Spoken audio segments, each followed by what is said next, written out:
Giginudo ko na si Senator Trillanes. Hindi po kami nagkaulay. Hindi po kami nagkausap. I think last ko siya nakausap kami 22 elections pa. Pero sa akin naman, nire-respeto ko yung pakiramdam niya about the meeting.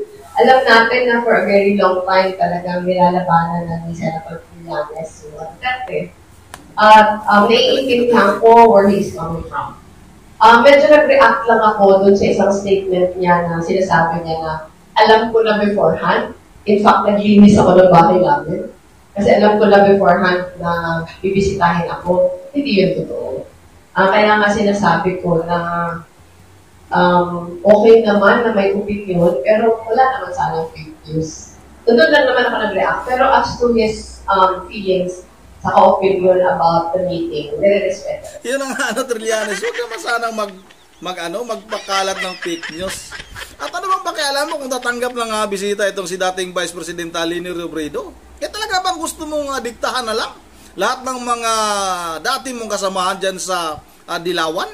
Gusto mo ba na ikaw yung kinatatakutan nila dyan? Pati pagtanggap ng bisita, pinagbawalan mo. Ginawa mo pa ng kwento na naghanda, naglinis ng bahay, dahil alam na parating si Vice President Sara Duterte. At anong pakialam mo? Bahay din naman ni Leni Robredo yun. Bahay mo ba yun? May nagastos ka ba doon? Naghanda ka ba doon? May kutsara ka ba doon na binigay kay Leni Robredo nung nanggaling sa isang hotel na pinasok nyo nung nagkudita kayo? May pinggan ka bang dala doon? Kaya mag-react ka ng ganyan. Ito talaga si Trillanes noon pa, walang ginawang matino itong mga kababayan. Galit na galit kay Pangulong Duterte. Bakit ba galit na galit kay Pangulong Duterte? Dahil ba noong gusto mong kausapin si Pangulong Duterte para ikaw yung maging running mate ni Pangulong Duterte, nung tumakbo ito bilang isang presidente, hindi ka pinansin? At sinabi ni Pangulong Duterte, i-reject sa akin yan. Isang isang sundalong kunwari lang matapang pero napakaduwag naman yan. Diba mga kababayan, masyadong pakialamiro itong si Trillanes, mga kababayan. Noon pa ito, nagkakalat naman talaga ito ng fake news. Kaya noon pa, pag may balita itong, may interview ito sa mga television, sa mainstream media, hindi ko na pinapansin. Kasi nga alam kong fake news lang. At ang galing nito magsalita nitong taong ito, akala mo ito totoo. Sinungaling naman. Ito mga kababayan, at samantala pala nagpile pala ito ng tatakbo nga itong mayor sa may Caloocan, mga kababayan, dahil taga North Caloocan ito.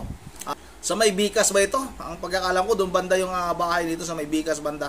Papuntang Balitsis na hindi ko naman nakikita ito sa Bagong Silang sa North Caloocan Hindi ko naman nakikita ito, sinasabi niya na taga Caloocan siya, pero hindi ko nakikita, kung naririnig ko lang may mga nagsasabi nga na Caloocan to dahil nung nagtago ito, doon ito mismo sa kanyang bahay dyan sa may North Caloocan nagtatago, pero napinuntahan ng mga pulis, wala din namang tao doon, parang inabando na, matagal na daw yatang hindi inuwian ito si Trillanes. Pero ngayon ay pinagayabang nito na sa taga Caloocan daw siya, taga North Caloocan daw siya. Ito na mga kababayan panoorin natin ito.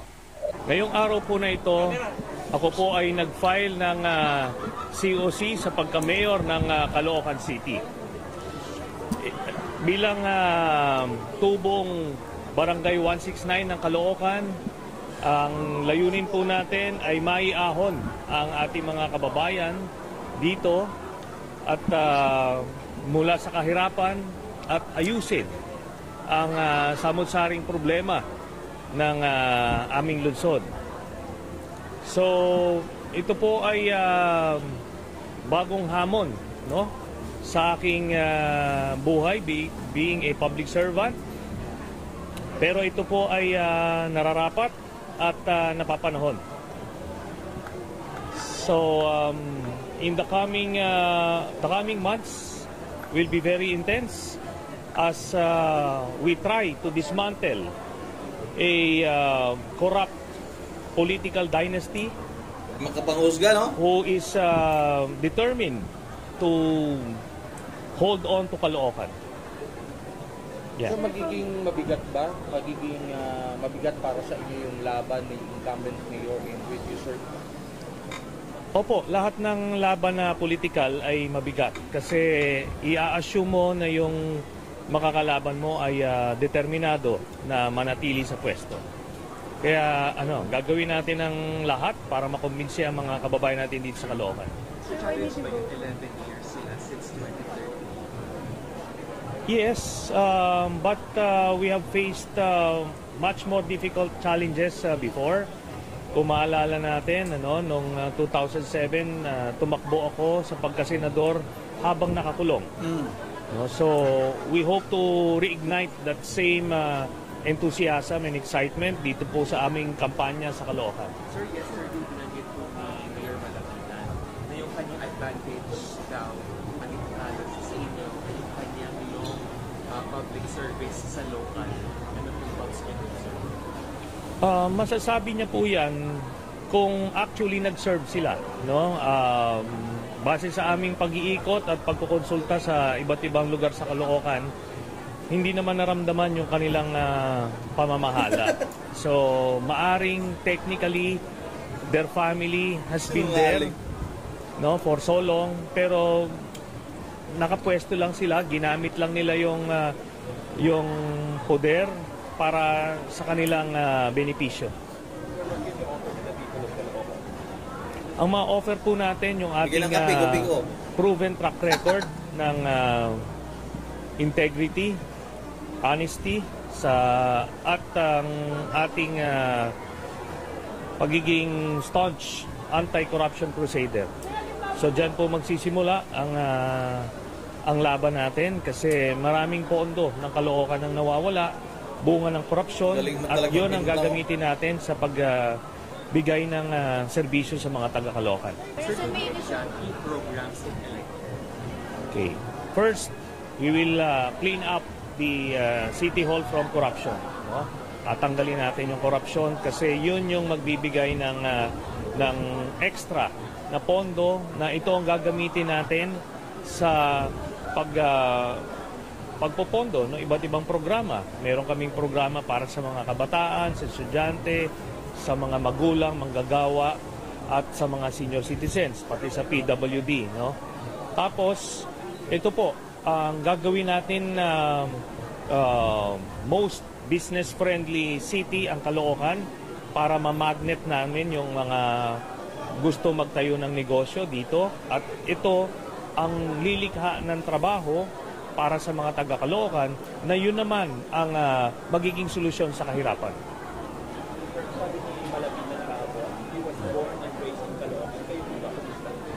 Ako po, I was born and raised po sa Barangay 169, no? Baka mas matagal pa ako sa kanya sa Caloocan, ano?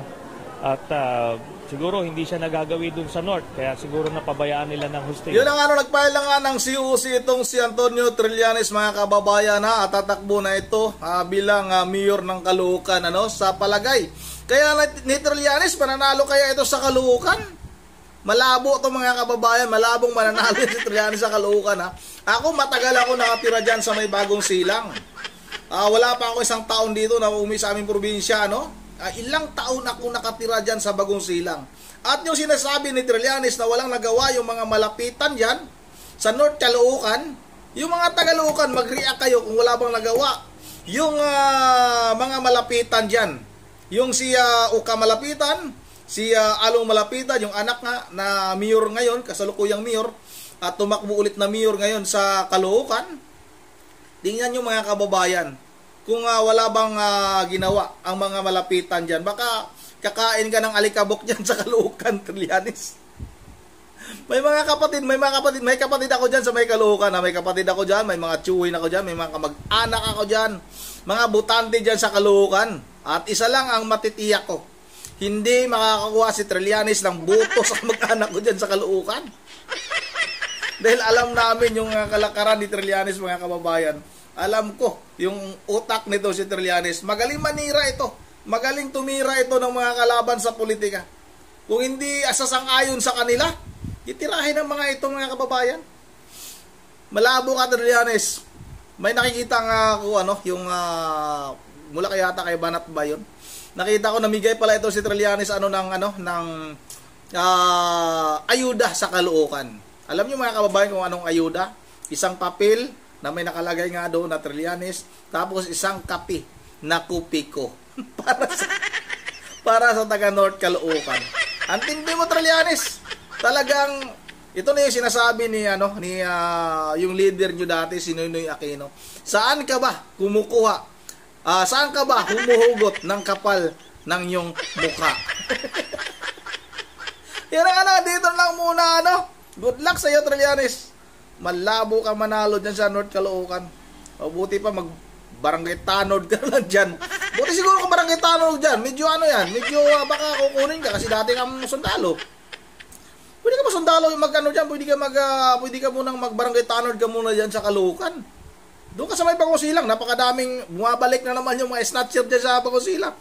Pugad ng mga hold-upper, mga snatcher, mga durugista yung Caloocan yan. Pero noong panahon ni Pangulong Duterte, kahit magtanong kayo sa mga taga-Bagong Silang kung baka akala nyo nagsisinungaling ako, nalinis ang Bagong Silang, nawala yung mga hold-upper, nawala yung mga durugista, nawala yung mga snatcher. Sa panahon ni Pangulong Duterte, may curfew mga kababayan. Nandyan ako mismo nung panahon ni Noynoy Aquino, napakaingay doon sa labas ng tindahan ko paghapon. Napakaingay, ang daming tambay, mga kabataan, mga nagrarayot. May nakita pa nga ako doon mga kababayan na hinagis na doon sa basurahan. Akala ko nga patay na yung tao na yun. Pero na panahon ni Noynoy yun Pero na panahon ni Pangulong Duterte, nako, pag sumirin, pag tumunog na yung siren, wala na, tahimik na yung buong Bagong Silang. Ganon dapat ang namumuno sa ating bansa. May takot yung mamamayan. Hindi katulad ninyo, namumuno kayo, natatakot yung mamamayan sa inyo dahil yan na kumalat yung droga at yung yung mga kriminal. Yun ang mag-shoutout lang muna ako bago ako ma-high blood Shoutout kay Kuya Rudy TV. Shoutout Kuya Rudy TV, shoutout sa iyo. Maraming salamat Shoutout rin kay Milva Jimenez. Shoutout kay Vice Pangit, shoutout kay Ma'am Joyce ng Japan, shoutout kay Ma'am Berjever Religious ng Pulilan, Bulacan, shoutout kay Idisa Borbi, kay Lodso Salimalit, at sa lahat-lahat na hanggang dito na lang muna. Once again, this is Rundi TV mo. Ingat kayo lahat. God bless bawat isa sa atin.